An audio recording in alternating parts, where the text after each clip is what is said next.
বিসমিল্লাহির রহমানির রহিম। Hi everyone, আশা করি সবাই ভালো আছেন। আজকে চলে এসেছি গাইবান্ধা সরকারি কলেজ। চলুন দেখা যাক গাইবান্ধা সরকারি কলেজটি। সাথেই থাকুন, ভিডিওটি দেখতেই থাকুন। গাইবান্ধা সরকারি কলেজ গাইবান্ধা জেলার একটি শিক্ষা প্রতিষ্ঠান। 1947 সালের 17 আগস্ট এটি প্রতিষ্ঠিত হয়।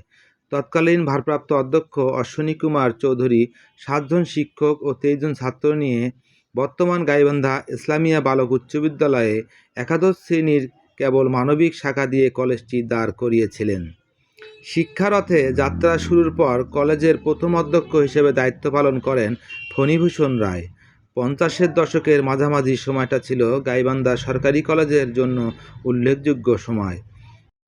প্রবাদ প্রতিম অধ্যক্ষ এনসি সেন ও স্বাধীন বাংলাদেশের প্রথম স্পিকার মরহুম শাহ আব্দুল হামিদ এর যৌথ প্রচেষ্টায় গাইবান্ধা সরকারি কলেজের সহশিক্ষার স্বর্ণদ্বার উন্মোচিত হয় এই 50-এর দশকেই।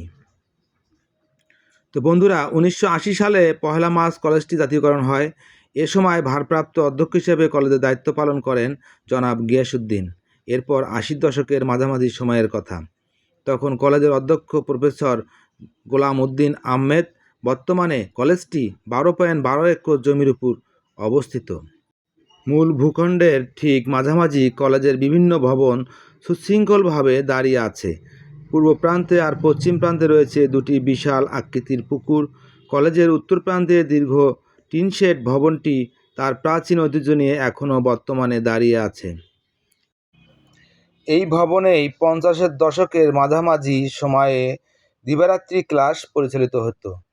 তো বন্ধুরা, এই সেই ভবন যেটা এখন বর্তমানে আপনারা ভিডিওতে দেখতে পাচ্ছেন। এই ভবনটিতে 50-এর দশকের মাঝামাঝি ক্লাস পরিচালিত হতো।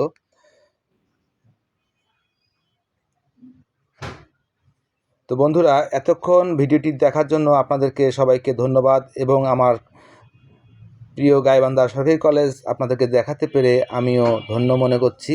তো অবশ্যই ভিডিওটি যদি ভালো লেগে থাকে আপনারা লাইক কমেন্ট শেয়ার দিয়ে অবশ্যই সবাইকে দেখার সুযোগ করে দেবেন। আজ এ পর্যন্ত, আল্লাহ হাফেজ।